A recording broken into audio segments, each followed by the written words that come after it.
Live from Joe's mom's basement, it's the Stacking Benjamin Show.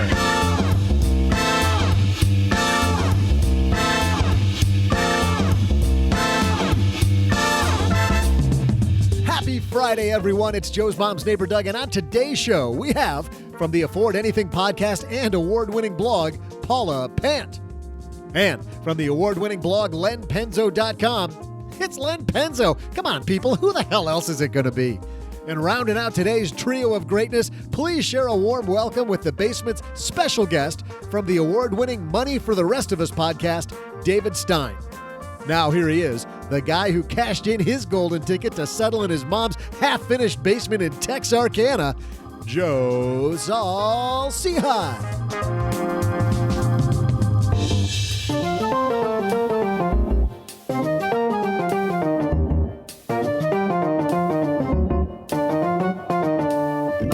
Hey, welcome to Friday. Another Friday on the show. I am Joe Saul-Sehy, Average Joe Money on Twitter, and welcome back to the Stacking Benjamin Show.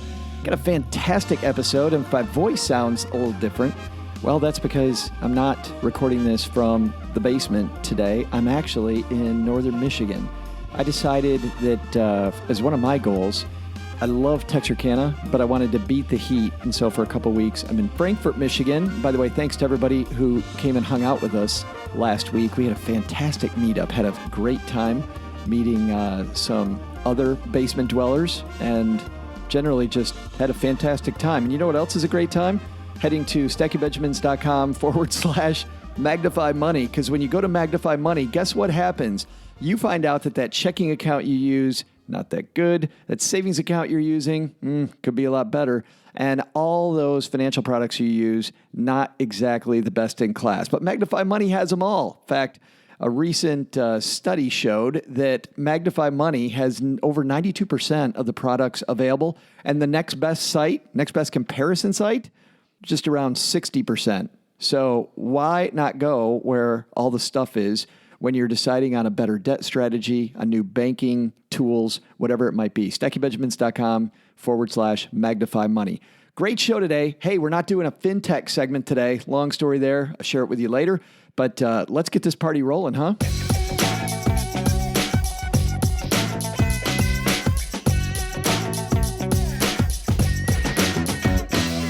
All right, everybody, let's walk across the basement here and dust this baby off. You know, I think it's funny. I got an email recently from somebody saying, use that shortwave a couple times a week. Why is it always so dusty? And it is a dusty basement, people.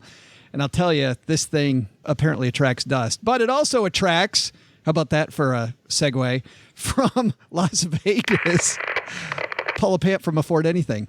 And you know, Las Vegas is a dusty place, so I can relate to the issues that you've got, Joe. There it is. There's all these ways to talk about dusty. Like you go to a theater and you see a movie and you get dusty. You know what that means? You never go to the theater, so you probably don't even know what that means.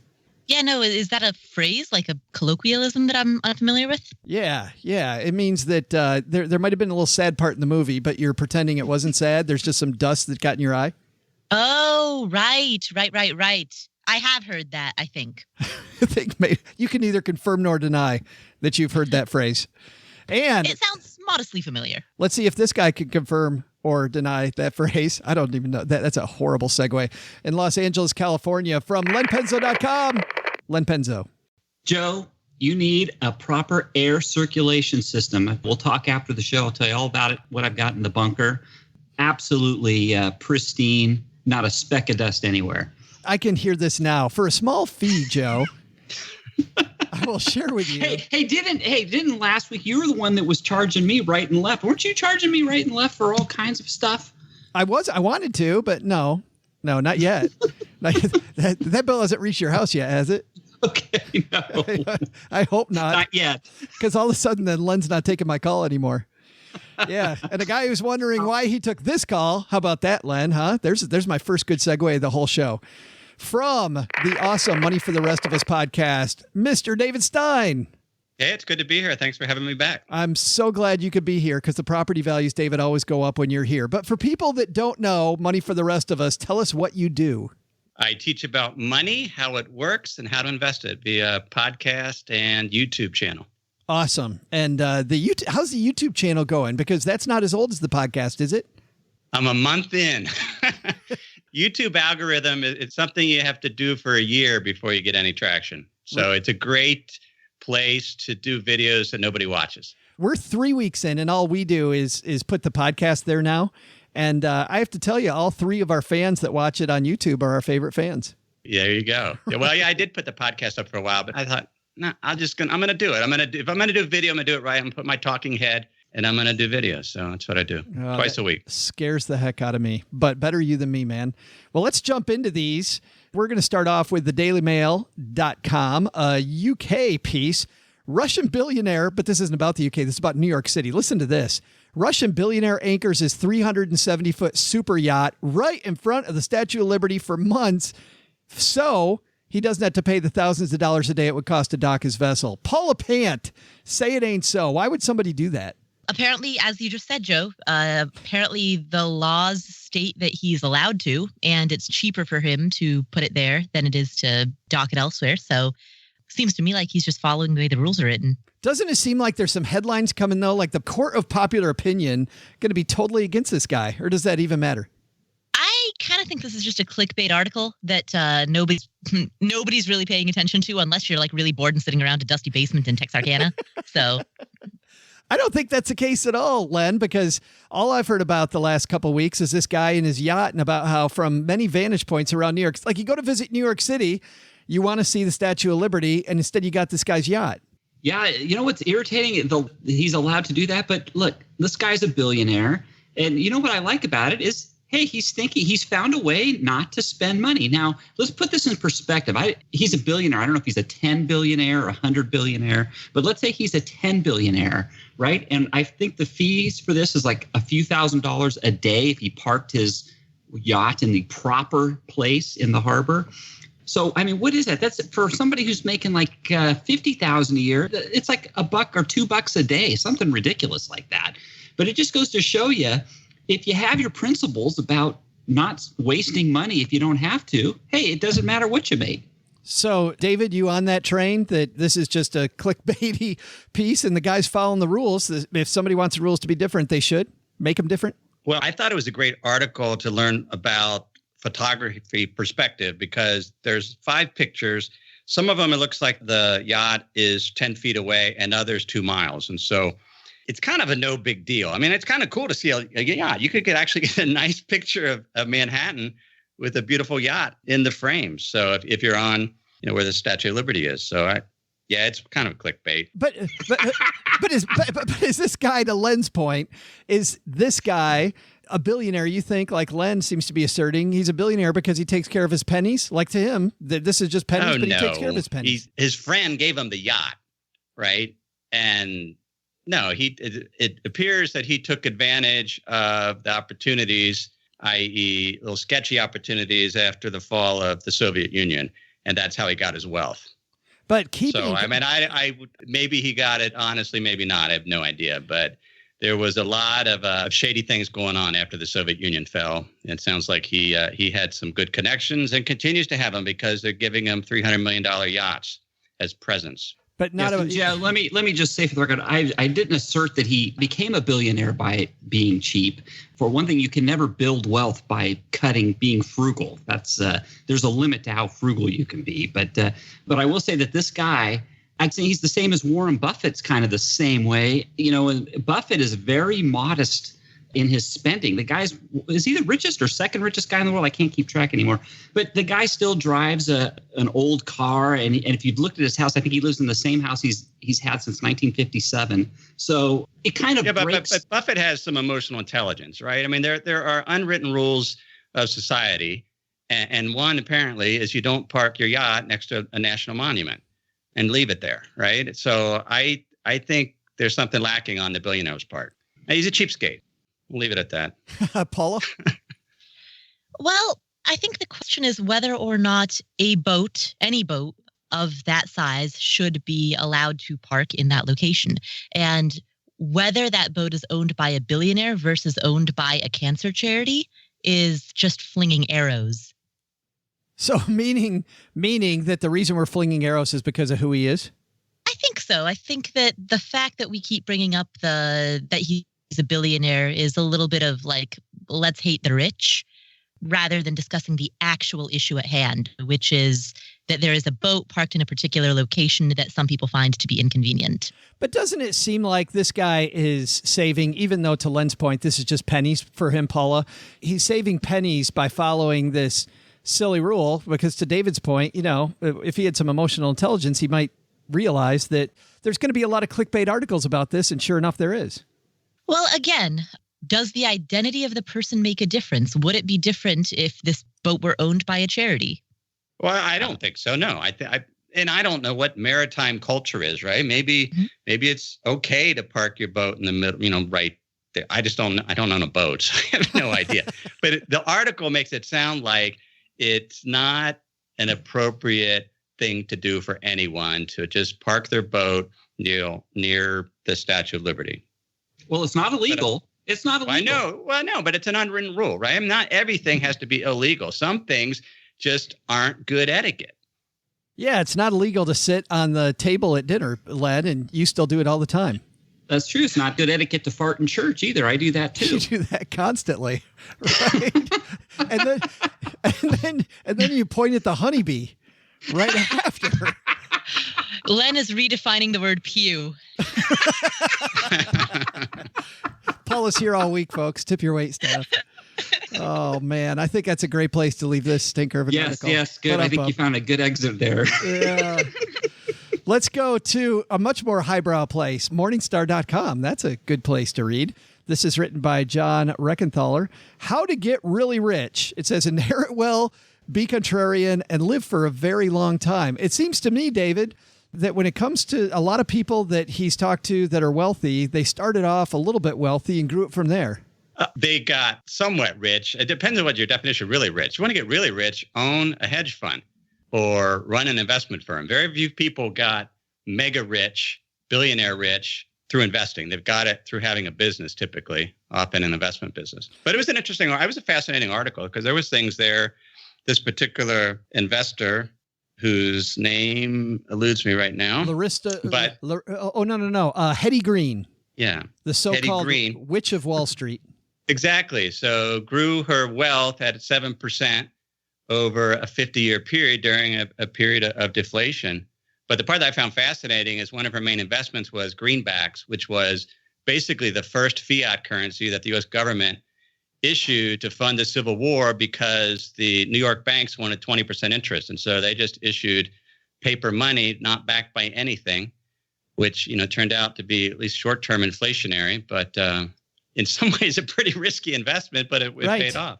Well, that's what, Len, I'm going to go to you because we're talking about currency stuff. But it does say in the article, to David's point, that she invested in an investment that at the time, we say invest in currency and people go, oh, okay, that's kind of boring. At the time, to David's point, this was a pretty risky thing she was doing. Yeah, well, she got lucky. Let's put it this way. She invested in greenbacks that went belly up, and she only got paid because the U.S. government decided to continue making payments when they could have easily defaulted on those bonds. So she got lucky.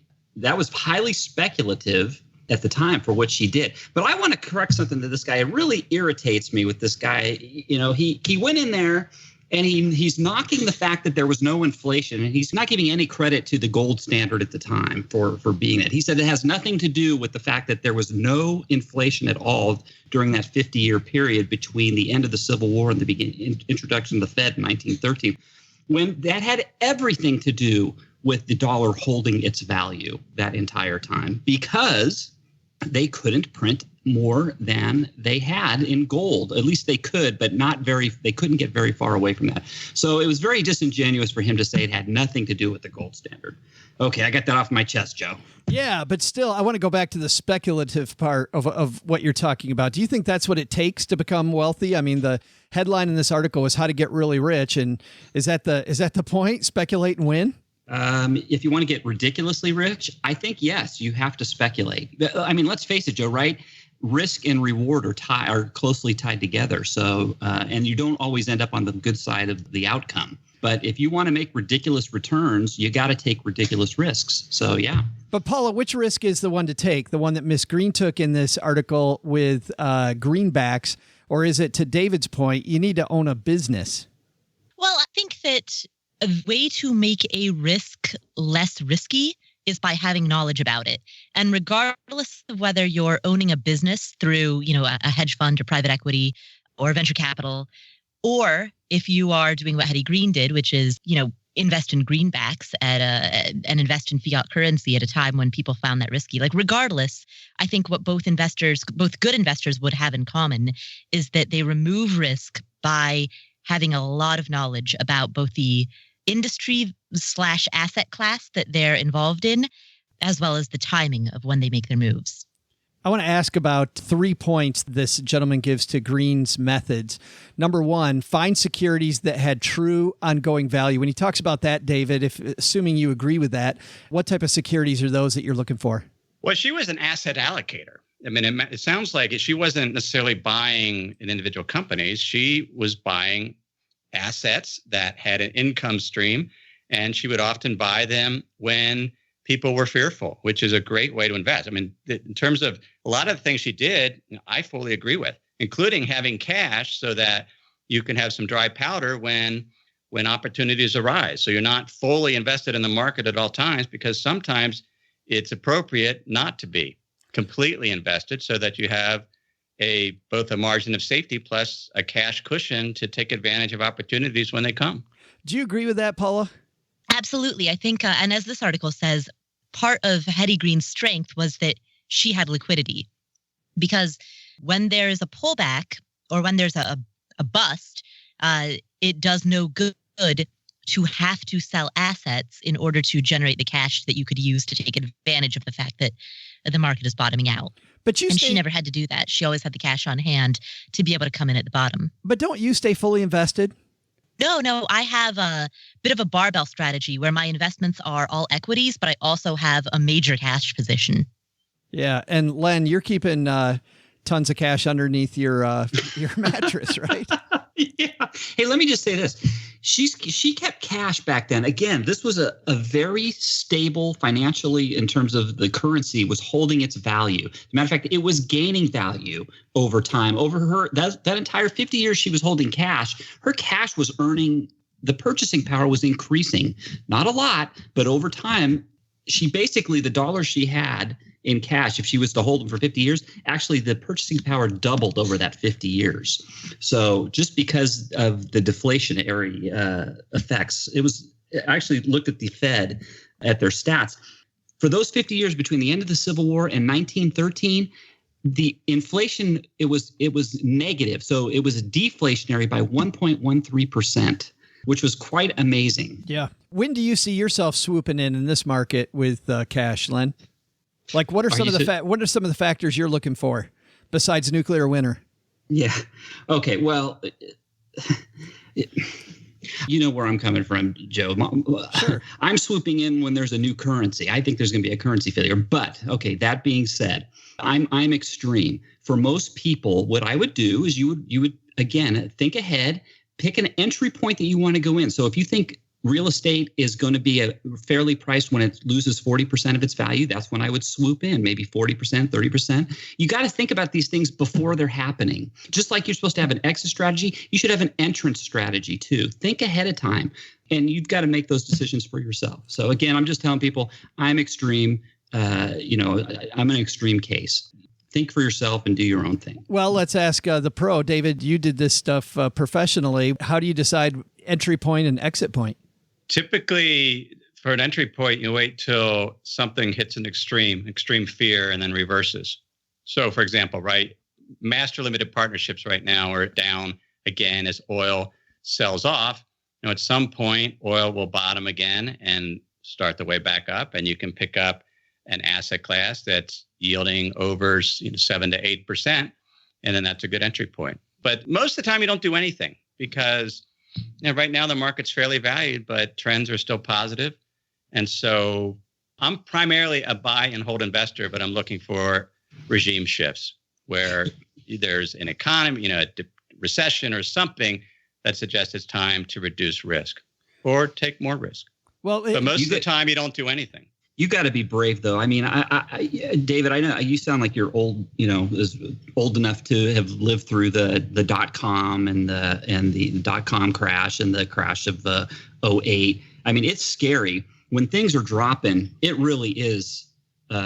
It's scary to buy when things are dropping. And you just see them dropping. You hear people saying, "Don't catch a falling knife." There's a lot of fear. It's hard. It's easier said than done, but you have to do it. Yeah, I remember. Yeah, exactly. Extremely difficult, and that's why you can't you have to use multiple indicators to do it. And primary one is just looking at the economy and some of those signals. Paula, the easiest way to make sure that you buy during times that the market is falling is just by having a strategy that forces you to buy a fixed amount every month or every quarter or every period of time. So just using, just equal increments. Exactly. That's the easiest, most automated way to make sure that you do catch those bottoms. Well, but then you're still also catching the top with that strategy too. Yes, but if you're putting in the same amount of money, then when stocks are expensive or when a given asset is expensive, you will naturally buy less of it. Whereas when it's cheaper, you will naturally buy more of it because you're putting in the same amount of money every time. But that money will yield you less when it's high priced and more when it's low priced. Hey, I've got a strategy, and this is from my work. They recently instituted this for 401ks, people who have 401ks, and it's been very popular, I guess, where I work. But you can actively manage. You can have a company now actively manage your 401k for a small fee. Yeah. So that might be one way to do it too. Yeah, I know that Bloom does that. BLOOM. Does that? Is that the company you're talking about, or do you have a different company? It's not Bloom. I can't remember the company. I've got a big brochure, but I have a couple colleagues that are swearing by it. Oh, they're up like 25-30% already this year. It just started at the beginning of the year. They're all excited. They're using this managed fund, this management company. So I'm looking into it. But that's one way to do it. They're up 30% this year. Yeah. David, that's a little scary then. That's what I was going to say. Well, I was going to say, David, what's the first thing you think when you hear that? That they're taking a lot of risk. They've taken some big sector bets or something because there's not that many assets that are up 30% this year. What I have found is people that are that good investing are not managing people's 401ks. They're running hedge funds. Could be, David. I don't know. I have to look into it. I'm just telling you what I've been hearing. So that's. I'm not recommending it. Maybe they are. I mean, it'd be pretty fascinating. Maybe I just know the two guys I have, they're all excited by it right now, which is. You got to be careful. Yeah, right. No, Paula has all of her money across the street from where she lives on black at the roulette wheel. So that's the way to go, right? 49.5% chance of winning. I may live in Vegas, but I do adhere to the philosophy that investments are not supposed to be exciting. That's so disappointing, Paula. Save your excitement for, I don't know, what is it that people find exciting these days? What do the kids find exciting? How about if we use that as a transition to something people find exciting, which is poor segue, Joe. I'm the end of this show. Getting the heck out of here. No, it's television shows, right? People get excited about TV, and our third piece comes to us from the Money-ish blog. That actually was a good segue. I was trying. And it's what your favorite shows say about your personality. People get fired up about the shows. They want to tell people, they go into work or they tell their friends what shows they're watching.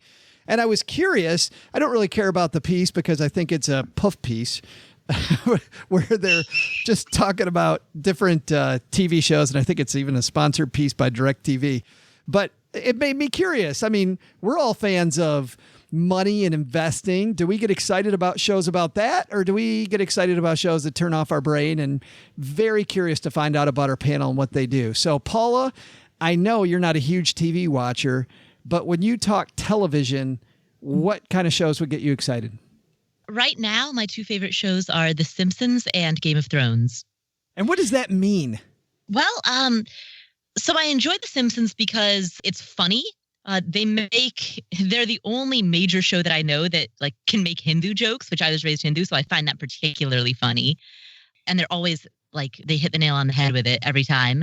And I don't know, they provide social commentary, but they do so in a way that doesn't weigh you down. So it's kind of like goofy deep is how I would describe it. It's thoughtful and it's deep and it's insightful, but yet it doesn't hit you over the head with all of that. A little texture because there's a little something going on under the hood. Yeah, exactly. All right, what about the Game of Thrones though? Because that's not funny. Yeah. I typically dislike violence, and based on if I hadn't watched it, if all I ever saw were the previews for it, Game of Thrones is not normally the type of show that I would like, but the plot is just that good. The plot's incredibly thick and complicated and allows you to totally get immersed and lost in a different world and follow the complexity of character development and plot development. And I love that about it. I read the books before the show came out, so I didn't watch the show. But Cheryl would laugh at me because we'd be sitting together reading, and all of a sudden I'll take my book and I go, "Oh," and I'll throw it across the room. and she's like, "Oh, I killed another one, huh?" I'm like, "Yeah, another one of my favorite characters, dead. I hate this series." Then I pick it back up and keep reading.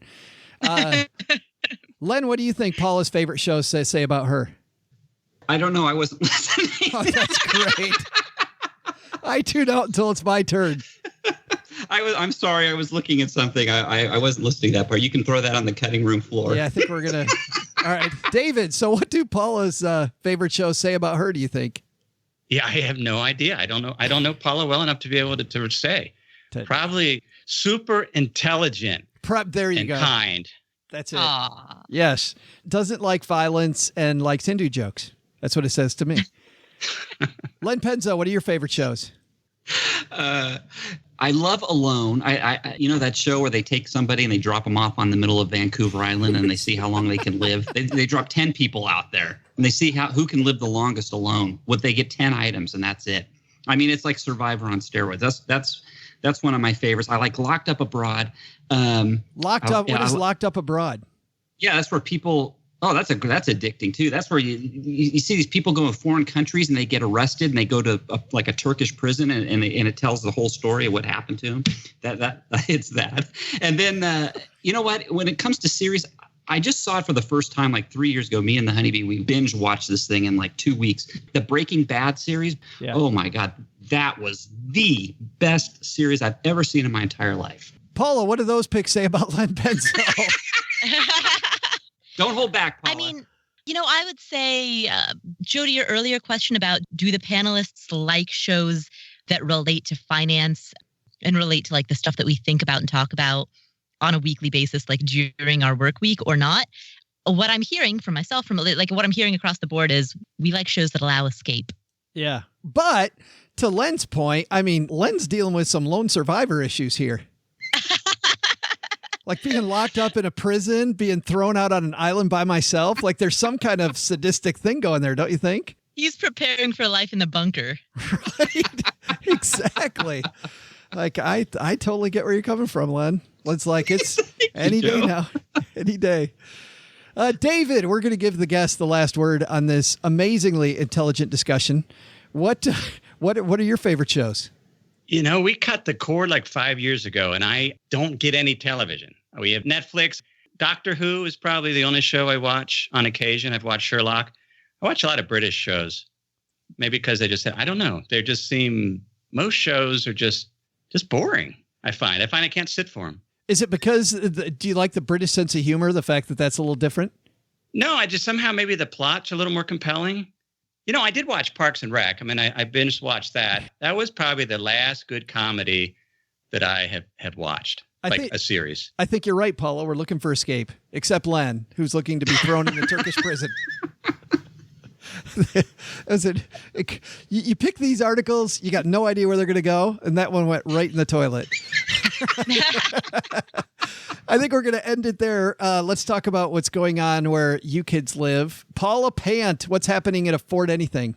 On the Afford Anything podcast, I have a very personal episode in which I talk about my advertising philosophy, and I kind of propose a question to the audience and just kind of talk about the struggles. Like I really pull back the curtain and I go behind the scenes and I talk about the struggles that I've had with monetizing my business. So that is episode 83. I've also got 2 renditions of Ask Paula, one in which I answer real estate questions specifically, and one in with you, Joe, answer a broad gamut of questions that come in from the listeners. So that's all available at the Afford Anything podcast. Talk about the roulette wheel, those answers, those questions we answer. That's a roulette wheel of questions. Yeah. It's a smorgasbord. Smattering. There you go. The buffet. Cornucopia. The buffet, right? Yes. To keep it Vegas. Yes, it is the Vegas buffet. That show is a free buffet for people. We will comp everybody's buffet if they go listen. It will give you a stomachache. You don't go that far. I was selling it and you just completely dropped it. What are you doing? I mean, it will satisfy your There hunger. you go. That's good. Much better. Better late than never. Len Penzo. What's happening at lenpenzo.com? Yes, and at my sister site, thepersistentitch.com. Of course. People, when they buy their organic fruits and vegetables, I think a lot of them don't realize that they're actually overpaying for them. They're buying organic fruits and veggies when they really don't need to. Why? Because there are many fruits and vegetables out there that don't have the pesticide loads to begin with. So I have an article, 15 organic fruits and vegetables that you might be overpaying for. I'm actually that you don't even need to buy, because you can just buy the regular ones and get the same effects. Right. You can get all those delicious pesticides. Add everything to your palate, right? Sponsored by Monsanto. You didn't have to give away that was a sponsored piece. Right? Wouldn't that be great? Oh, my goodness. Is that funny? That's good. And we'll link to that also. Mr. Stein, who's wondering why he came back. Thank you for coming back for another show. No, anytime. What's happening? Money for the Rest of Us, latest episode 162. We answer the question, is inflation a good thing? And particularly, why do central banks such as the Federal Reserve have a 2% inflation target? Why isn't the inflation target 0? And then YouTube, latest videos, how to be a minimalist investor and how not to run out of money in retirement. Awesome. And we will also link to both of those places. Guys, thanks for playing. Yeah, thank you. You're welcome. Thanks, Joe.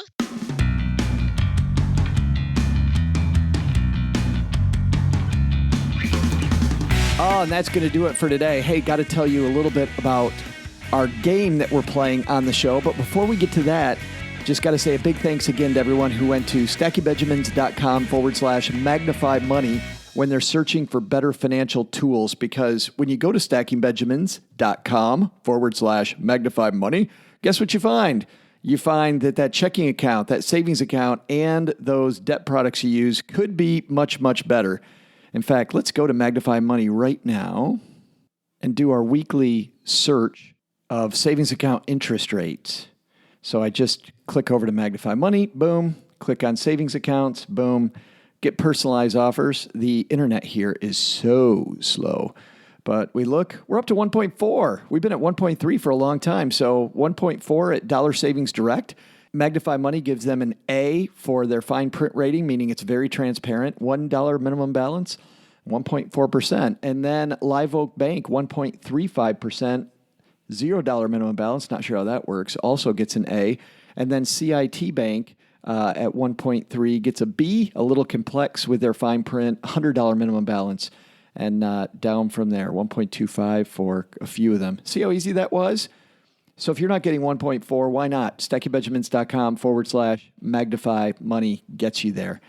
Hey, so this game that we're playing on Fridays is because OG's not here, and I'm entertaining myself and bringing you along for the ride. And this week's game, this game that is encompassing this 8 weeks, is a really simple one, and it's this. You know how I like movies? What's a movie title of a real movie that describes Doug's life? Mom's neighbor Doug's life. Give me that, and we're going to have some of those. In fact, I've gotten a few because of the fact that I'm not in the basement. I don't have those in front of me, so we'll start talking about those next week. But send those to me, Joe at stackingbenjamins.com, or just hit up stackingbenjamins.com, and you'll see questions for the show right at the top. And if you write it in the question form, I'll know that you sent it to me. All right, we've got a fantastic week next week. You know what? I'm just going to make next week a surprise. We had a phenomenal week this week with Dr. Josh Lauer. How fun was that, finding out about the credit agencies and the history. I love the history of money and the history of credit. It was phenomenal. And of course, Scott Trench from Bigger Pockets about saving your first $25,000 on Monday. Scott was great radio, wasn't he? We got more of that next week, so can't wait to show you. All right, I'm going to go hang out more up here. It's like 95 degrees back in Texarkana, and it was 72 degrees here yesterday. How tough is that? All right, everybody, go stack some Benjamins. Bye-bye. Special thanks to David Stein. You can find his podcast and more at Money for the Rest of Us or in our show notes at stackingbenjamins.com. Paula Pant appears courtesy of affordanything.com. And special thanks to Len Penzo from lenpenzo.com. This show was created by Joe Saul-Sehy, produced by Richie Rutter-Reese, and engineered by the amazing Steve Stewart. Kathleen Selmans handles design, newsletter, and classroom opportunities. If you'd like to learn more, head to stackingbenjamins.com/classes. Online, visit us on Twitter at @SBenjaminsCast or on our Facebook page. Shannon Cowan is our community manager and social media guru. I'm Joe's mom's neighbor, Doug, and I'm pretty much the guy in charge of everything around here. Trust me, this well-oiled machine didn't get like this all by itself. SB Podcasts may receive payment on the show from sponsors and guests in the form of books, giveaway items, discounts, or other remuneration. There's no way you would take advice from these dorks, but like Joe's mom always says, don't take advice from people you don't know. This show is for entertainment purposes only, and before making any financial moves, consult with a real financial advisor.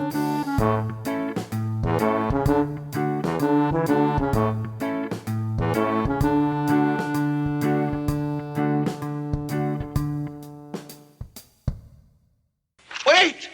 Where are you going? I was going to make espresso.